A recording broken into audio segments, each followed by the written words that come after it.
大下弘樹です。飛騨高山出身で、地元で日本料理店を営んでおります。この業界に入ったきっかけは、父親が料理人で、その姿に憧れてこの道を志しました。花包丁大下を始めたきっかけは、関西での修行を得て地元高山に戻り、ホテルの料理長を務めさせていただきました。その際に知り合いの料理人の方が経営する割烹料理店を閉めることになり、後をやらないかというお誘いを受けて始めました。いつかお店を持ちたいなという漠然とした夢はありました。27歳で開業し、12年目になります。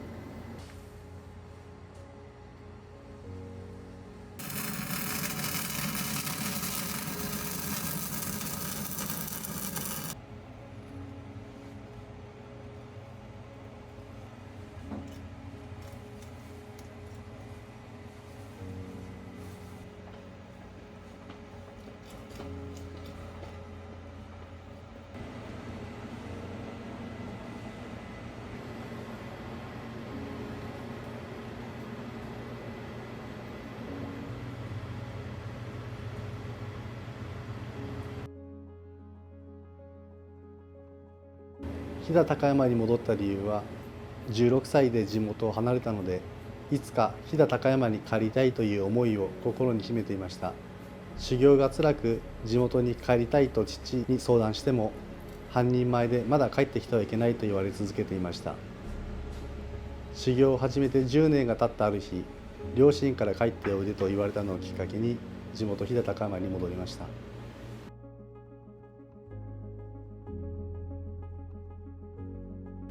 懐石料理を作る際に最も難しい部分は、懐石料理には基本的にレシピはありません。魚の脂の乗り具合や野菜の水分量などを加味して、同じ食材でも日によって状態は違います。かつおだしでもその日によってだしの出具合も変わります。その食材のうまみを最大限に引き出すために、食材の状態を見て決めることが難しいと思います。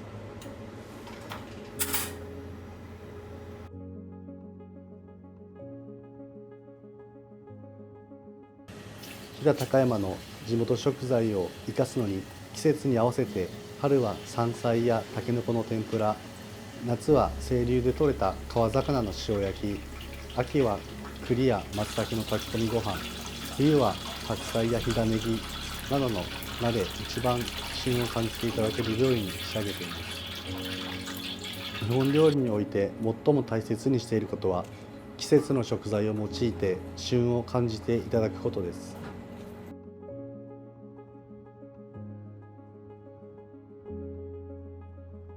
先輩が日本料理の技法の包丁細工を用いて、季節の花などを包丁で剥き、華やかな料理に仕上げられた時は衝撃を受けました。店名の花包丁とはそこから来ています。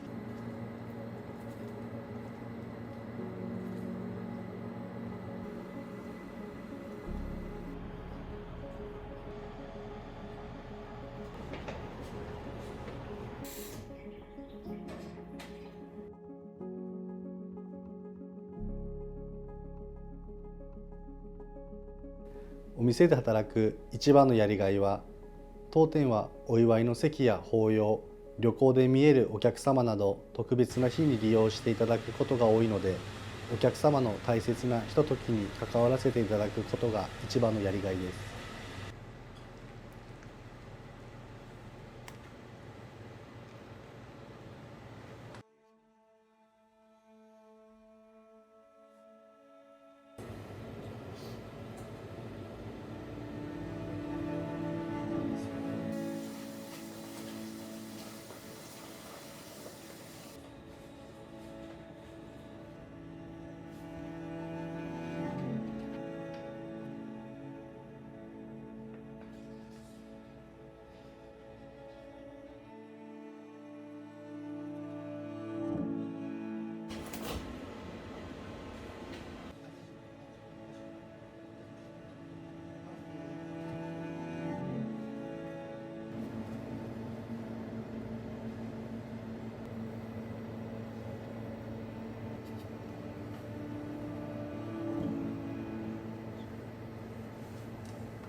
飛騨牛そのものはとても美味しいお肉ですが、お客様の記憶に残ってもらうには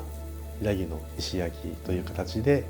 石で焼く音とともに美味しく召し上がっていただけたらなと思います。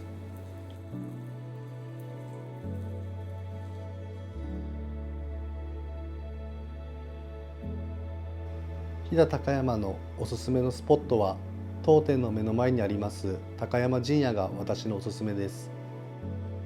全国に唯一現存する大観所です。陣屋前では朝市も開かれ、多くの店が並びにぎわうので、高山にお越しの際はぜひ寄っていただきたい場所です。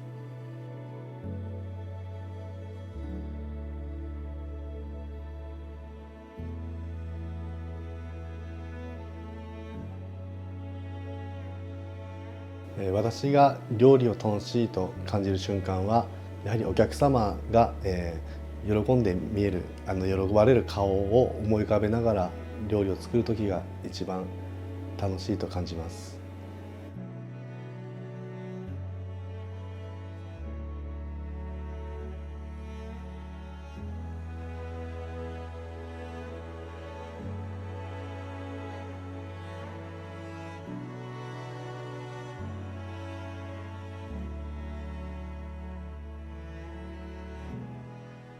Make your stay a memorable experience.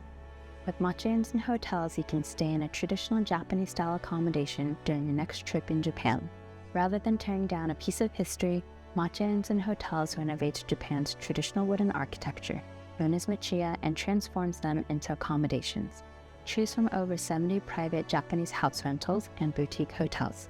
For more details, please take a look at the official Matcha Inns and Hotels website.